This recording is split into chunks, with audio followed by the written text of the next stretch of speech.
നമസ്കാരം, ഞാൻ Jemi John. Al Hilal hospitals and medical centres അവതരിപ്പിക്കുന്ന BMC ന്യൂസ് ലൈവിലേക്ക് സ്വാഗതം. ഇന്ത്യൻ സ്കൂൾ ജൂനിയർ വിങ്ങിൽ സയൻസ് സോൺ തുറന്നു.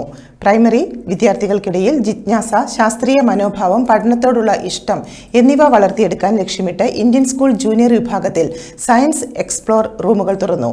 സ്കൂൾ ചെയർമാൻ അഡ്വക്കേറ്റ് ബിനു മണ്ണിൽ സയൻസ് എക്സ്പ്ലോർ സോൺ ഉദ്ഘാടനം ചെയ്തു.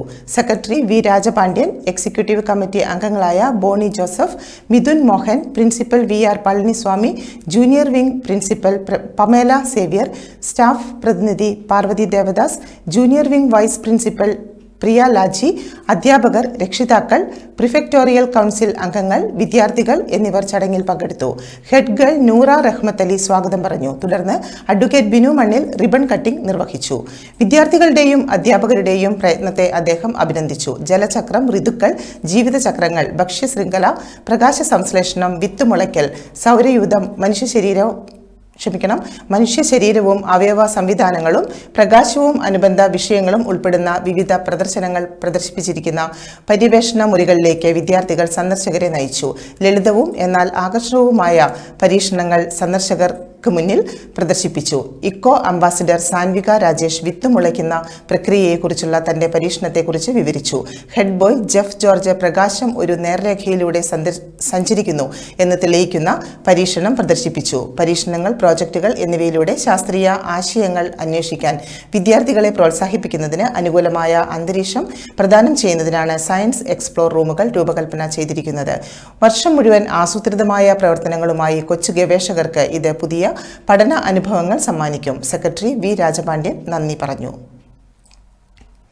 ത്യാഗസന്നദ്ധതയുടെയും ജീവിത വിശുദ്ധിയുടെയും സന്ദേശങ്ങൾ പകരുന്ന വലിയ പെരുന്നാളിനോട് അനുബന്ധിച്ച് ബഹ്റൈൻ കേരളീയ സമാജം വിപുലമായ ഈദ് ആഘോഷം ജൂൺ 20 സംഘടിപ്പിക്കുമെന്ന് Keraleeya Samajam president PV Radhakrishnapillai, general secretary Varghese Karaikal, entertainment secretary Riyas Ibrahim എന്നിവർ അറിയിച്ചു. സമാജം ഈദ് ആഘോഷങ്ങളുടെ ഭാഗമായി നടക്കുന്ന സംഗീത നിശയിൽ കണ്ണൂർ ഷെരീഫും സംഘവും അവതരിപ്പിക്കുന്ന ഈദ് മ്യൂസിക് നൈറ്റ് ശ്രദ്ധേയമായ പരിപാടിയായിരിക്കുമെന്നും ജനകീയമായ മാപ്പിളപ്പാട്ടുകളും സിനിമാ ഗാനങ്ങളും കോർത്തിണക്കിയ മികച്ച സംഗീത വിരുന്നായിരിക്കും എന്ന് സംഘാടകർ അറിയിച്ചു.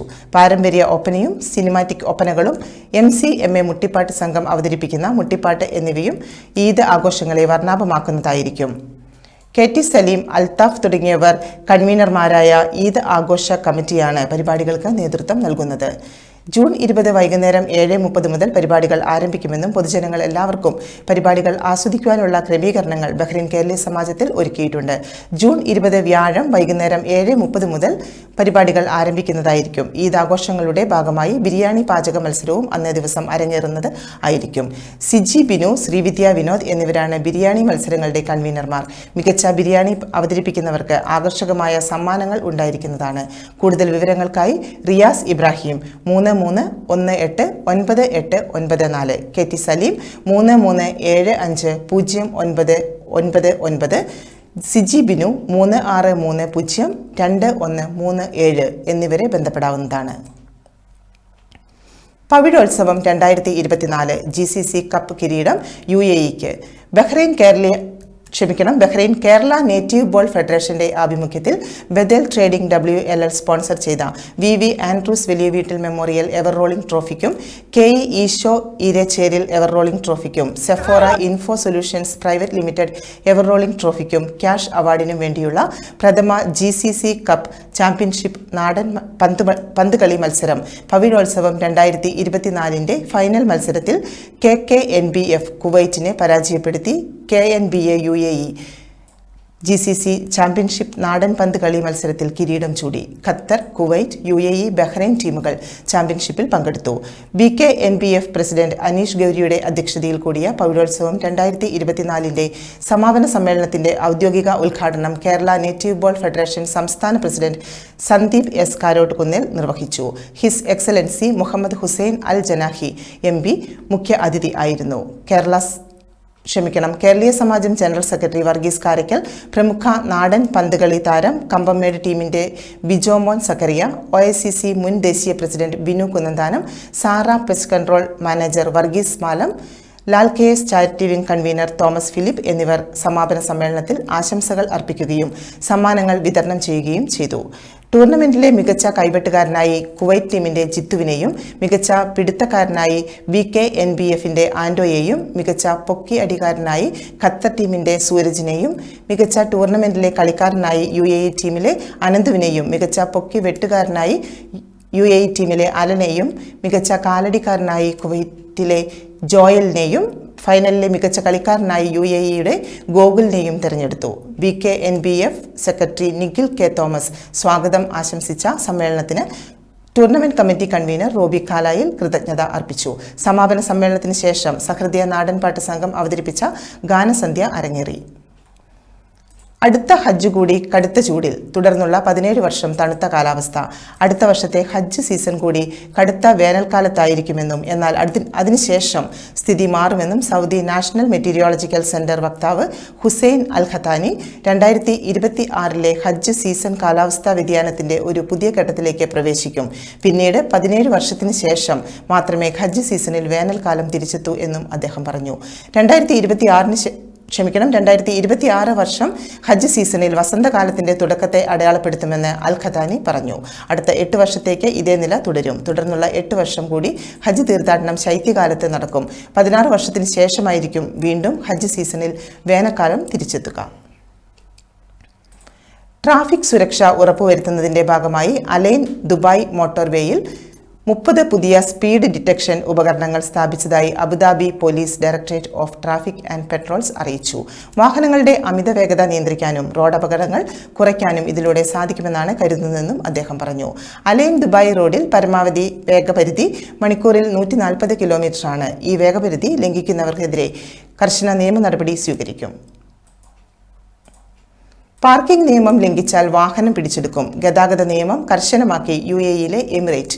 അലൈനിൽ ട്രാഫിക് നിയമങ്ങൾ കർശനമാക്കുന്നു. ഇന്നു മുതൽ അലൈൻ നഗരത്തിൽ പാർക്കിംഗ് നിയമങ്ങൾ ലംഘിക്കുന്നവരുടെ വാഹനങ്ങൾ പിടിച്ചെടുത്തു കൊണ്ടുപോകുമെന്ന് അധികൃതർ അറിയിച്ചു. അബുദാബി മൊബിലിറ്റി പ്രതിനിധീകരിക്കുന്ന മുനിസിപ്പാലിറ്റി ആൻഡ് ട്രാൻസ്പോർട്ട് വിഭാഗം വെഹിക്കിൾ ടോവിംഗ് നടപടി ആരംഭിച്ചതായി പ്രഖ്യാപിച്ചതോടെയാണ് കർശന നിയന്ത്രണങ്ങൾ നിലവിൽ വന്നത്. പാർക്കിംഗ് ഏരിയയിൽ ലൈസൻസ് പ്ലേറ്റ് ഇല്ലാതെ കണ്ടെത്തുന്ന വാഹനങ്ങൾ അലൈൻ വ്യവസായ മേഖലയിലെ മവാഖിഫ് വെഹിക്കിൾ ഇംപൗണ്ടിംഗ് യാർഡിലേക്ക് കൊണ്ടുപോകും. കൂടാതെ വാഹനങ്ങൾ വിൽപ്പനയ്ക്കായി പ്രദർശിപ്പിക്കുകയോ വാണിജ്യ പരസ്യം അല്ലെങ്കിൽ പ്രമോഷൻ ആവശ്യങ്ങൾക്കായി ഉപയോഗിക്കുകയോ പെർമിറ്റ് ഇല്ലാതെയും കാലഹരണപ്പെട്ട പെർമിറ്റ് ഉപയോഗിച്ച് പാർക്കിംഗ് സ്ഥലം കൈയടക്കുകയോ ചെയ്താൽ കണ്ടുകെട്ടും. പൊതു പാർക്കിംഗ് ഉപയോഗം നിയന്ത്രിക്കുന്നതിനും നഗരത്തിന്റെ പ്രദേശത്തുടനീളമുള്ള ഗതാഗതം മെച്ചപ്പെടുത്തുന്നതിനും ലക്ഷ്യമിട്ടുള്ള മവാഖിബ് റെഗുലേഷൻ നിയമം നടപ്പിലാക്കുന്നതിനാണ് വാഹന ടോവിംഗ് സേവനം ഉദ്ദേശിക്കുന്നത്. ഇടവേളയ്ക്ക് ശേഷം മറ്റ് പ്രധാന വാർത്തകളിൽ കാണാം.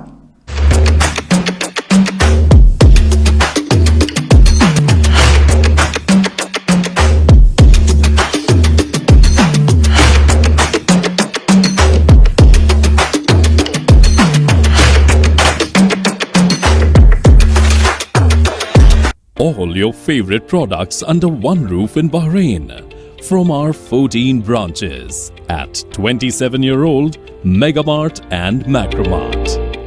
Bakery,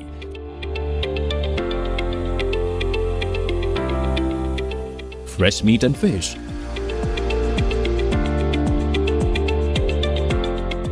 fruits and vegetables,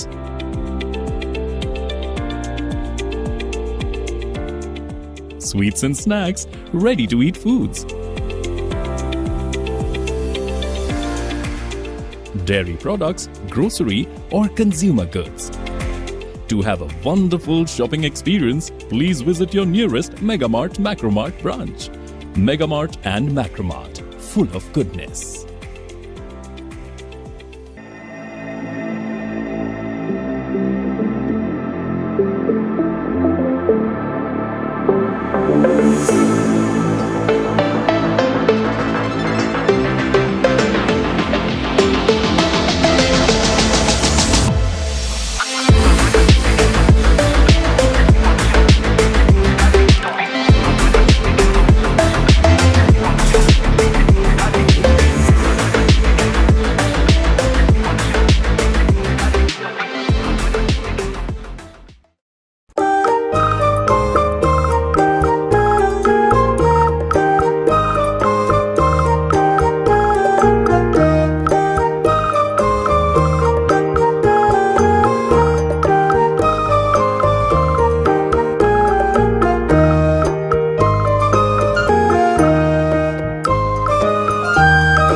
വാർത്തകൾ തുടരുന്നു.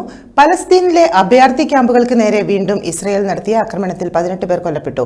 പ്രാദേശിക മാധ്യമങ്ങളാണ് ഇസ്രയേൽ ആക്രമണം സംബന്ധിച്ച വാർത്ത റിപ്പോർട്ട് ചെയ്തത്. ചൊവ്വാഴ്ച പുലർച്ചെയാണ് ആക്രമണമുണ്ടായതെന്ന് മാധ്യമങ്ങൾ റിപ്പോർട്ട് ചെയ്യുന്നു. ബുറേജി അഭയാർത്ഥി ക്യാമ്പിന് നേരെ നടന്ന ആക്രമണത്തിൽ ഒരാൾ കൊല്ലപ്പെട്ടുവെന്നും നിരവധി പേർക്ക് പരിക്കേറ്റുവെന്നുമാണ് റിപ്പോർട്ട്. നുസ്രത്ത് അഭയാർത്ഥി ക്യാമ്പിലെ വീടിന് നേരെയുണ്ടായ ആക്രമണത്തിൽ 17 പേർ കൊല്ലപ്പെട്ടുവെന്നും വാർത്തകളുണ്ട്.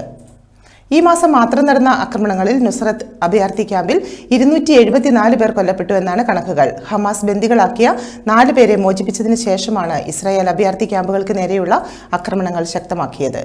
അതേസമയം ഇസ്രായേലിലെ യുദ്ധകാല മന്ത്രിസഭ പ്രധാനമന്ത്രി ബിന്യാമിൻ നെതന്യാഹു പിരിച്ചുവിട്ടിരുന്നു.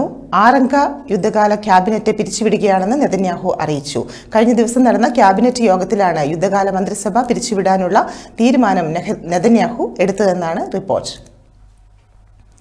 കാഞ്ചൻജംഗ അപകടം മരിച്ച ലോക്കോ പൈലറ്റിനെ ഉത്തരവാദിയാക്കുന്നതിൽ പ്രതിഷേധിച്ച് സംഘടന. ജയ്പാൽഗുഡയിലെ കാഞ്ചൻജംഗ ട്രെയിൻ അപകടം ഗുഡ്സ് ട്രെയിൻ ലോക്കോ പൈലറ്റിന്റെ മാത്രം പിഴവുകൊണ്ട് സംഭവിച്ചതല്ലെന്ന് രേഖകൾ ഉദ്ധരിച്ച് ദേശീയ മാധ്യമങ്ങൾ റിപ്പോർട്ട് ചെയ്തു.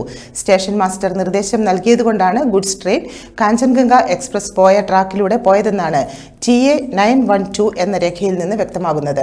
ഓട്ടോമാറ്റിക് സിഗ്നലിംഗ് സിസ്റ്റം പ്രവർത്തിക്കുന്നില്ലെന്ന് വ്യക്തമായതിന് പിന്നാലെ കാഞ്ചൻജംഗ കടന്നുപോയ അതേ ട്രാക്കിലൂടെ ഗുഡ്സ് കടന്നുപോകാൻ നിർദ്ദേശം നൽകിയത് രംഗപാണി സ്റ്റേഷൻ മാസ്റ്ററാണ്. ഓട്ടോമാറ്റിക് സംവിധാനം തകരാറിലായതിനാൽ രംഗപാണി സ്റ്റേഷൻ മുതൽ ഛത്തർഗഡ് ജംഗ്ഷൻ വരെ എല്ലാ സിഗ്നലുകളും മറികടക്കാൻ ഗുഡ്സ് ട്രെയിനിന് അനുവാദം നൽകിയിരുന്നു എന്നും പുറത്തുവന്ന രേഖയിൽ പറയുന്നു. മറ്റൊരു ട്രെയിൻ മുന്നിൽ പോയിട്ടുണ്ടെന്ന വിവരം ഈ രേഖയിൽ ഉൾപ്പെടുത്തിയിട്ടില്ല. അതുകൊണ്ട് തന്നെ മുന്നിൽ പോയ ട്രെയിൻ ട്രാക്ക് കടന്നു പോയിരിക്കും എന്ന് സ്റ്റേഷൻ മാസ്റ്റർ കരുതിയിരിക്കാമെന്നാണ് അനുമാനം. അപകടം മാനുഷിക പിഴവ് മൂലമാണെന്നാണ് പ്രാഥമികമായി വ്യക്തമാക്കുന്നതെന്നാണ് railway board chairperson Jayavarma Sinha മാധ്യമപ്രവർത്തകരോട് പറഞ്ഞത്. ഗുഡ്സ് ട്രെയിനിന്റെ ഡ്രൈവറും കൊല്ലപ്പെട്ടതിനാൽ എന്താണ് യഥാർത്ഥത്തിൽ സംഭവിച്ചതെന്ന് അറിയാൻ കഴിയില്ലെന്നും അദ്ദേഹം കൂട്ടിച്ചേർത്തു. നടൻ മോഹൻലാലിനെ വീണ്ടും താരസംഘടന അമ്മയുടെ പ്രസിഡന്റായി തിരഞ്ഞെടുത്തു. മോഹൻലാൽ പ്രസിഡന്റായി എത്തുന്നത് ഇത് 3-ാം തവണയാണ്. ജനറൽ സെക്രട്ടറി, വൈസ് പ്രസിഡന്റ് എന്നീ സ്ഥാനങ്ങളിലേക്ക് മത്സരങ്ങൾ നടക്കും.